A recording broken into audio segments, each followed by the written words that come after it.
How to plant Canna's bulbs is the first step in growing this bold, tall, and colorful flowers that grow from a rhizome. Canna lilies are known for their beautiful foliage that varies in colors with bright blooms and a majestic growth habit. Gardeners who live in warm climates are familiar with canna lilies as they easily grow perennials. Those who live in colder areas may know canna lilies, but they don't do as well in warm climates. Fortunately, these flowers can be grown in most areas of the United States either as a perennial or an annual. If you want to add a tropical flair to a northern garden or plant canna's bulbs in the heat of the south, this video is here to help you. How to plant canna bulbs. How do you plant canna bulbs? Canna lilies are grown from seed, rhizome, or a potted plant. Planting from a rhizome or bulb is the most popular way to grow these flowers. Canna lily rhizomes are bulbs that grow horizontally underground and store the plant's energy. The rhizomes have various growth points known as us, where the plant germinates. When buying the canna's bulbs, you will notice the sizes listed as 2/3 eye or 3/5 eye. The more eyes present, the larger the bulb tends to be. Plant your canna lily bulbs at a depth of 2 to 3 inches deep and 2 times the width of your bulb.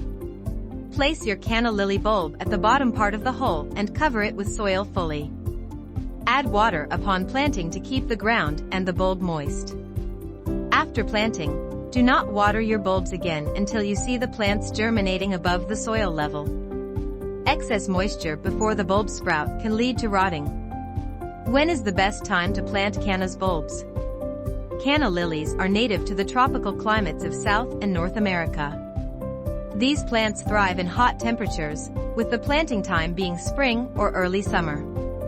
The best time to plant canna's bulbs is after your soil has warmed up to 55 degrees Fahrenheit. Your soil should be warm enough and moist, but not overly saturated. Planting canna bulbs in damp and cold soil results in the rotting of the bulbs. If you're not sure what degrees your soil temperature is at, a good rule of thumb to follow is to plant once the danger of frost has already passed in your area. It is critical for gardeners who live in colder climates to wait until June to plant their canna's bulbs. However, you can consider starting them indoors and transplanting them when the time is right. To start your canna's bulbs indoors, you will need a container with drain holes and a good planting mix. Starting them in pots will protect them from cold and damp conditions that are not favorable in the early spring. Once the lilies have sprouted and the danger of frost has passed, it is time to transplant your potted canna lilies into the garden. The ideal place to plant canna's bulbs. Canna's bulbs thrive in USDA hardiness zones 7 and above. They like hot and humid weather. This plant grows as a perennial in USDA hardiness zones 8 and above. In USDA hardiness zone 3, canna lilies grow as annuals. When choosing an ideal planting location in your garden, the first thing to consider is the area's amount of sun. Canna lilies prefer direct sunlight and do well in areas with about 8 or more hours of sun every day. Minimum, canna lilies require 6 hours of full sun. This plant tolerates moist soil once they have sprouted from the bulbs. If you are planting your rhizomes directly in the ground, you will need to ensure the soil has adequate drainage. These plants have a habit of growing a strong vertical plant up to 6 inches tall or more in proper growing conditions.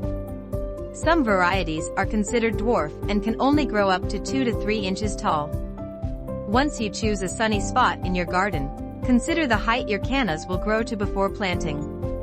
Make sure it won't be too tall or too short for the location. Canna lily care. Once your canna lilies have sprouted from the rhizomes and are growing, it is easy to care for them. Since these bulbs are tropical, they enjoy a good amount of watering. Water them a couple of times each week, depending on the rainfall you're receiving in your area. You will get the most growth from your canna lilies if you provide enough water. Remove the spent flowers to keep a tidy appearance and allow more flowers to bloom. Canna lilies produce clusters or round black seeds after they're finished flowering. Birds are commonly attracted to these seeds and love snacking on them. If you wish to attract birds to your garden, you can leave the seeds on the plant. Canna flower colors. The foliage and flowers of canna lilies are beautiful and full of color. The most common color is green. Canna lily varieties like Wyoming canna, black knight canna, and red king Humbert canna have beautiful deep purple to bronze-colored foliage. The Stuttgart canna is famous for its striking white and green variegated foliage. Tropicana canna features green and yellow thinly striped foliage. All the colors and foliage make a statement even before the blooms come into place. The canna lily's flowers have warm colors, with red, orange, yellow, and pink being the most common bloom colors. These warm-colored blooms add to the tropical feel of the already warm canna lilies. The bright red, yellow, and orange blooms of canna attract hummingbirds. Overwintering canna lilies. Gardeners in USDA hardiness zones 3 to 7 will need to store the canna bulbs over winter. You will need to dig these bulbs from the garden and store them if you want to plant the same bulbs the following year. Dig these bulbs before the first hard frost of the fall. A light frost will not kill the bulbs but will damage the foliage.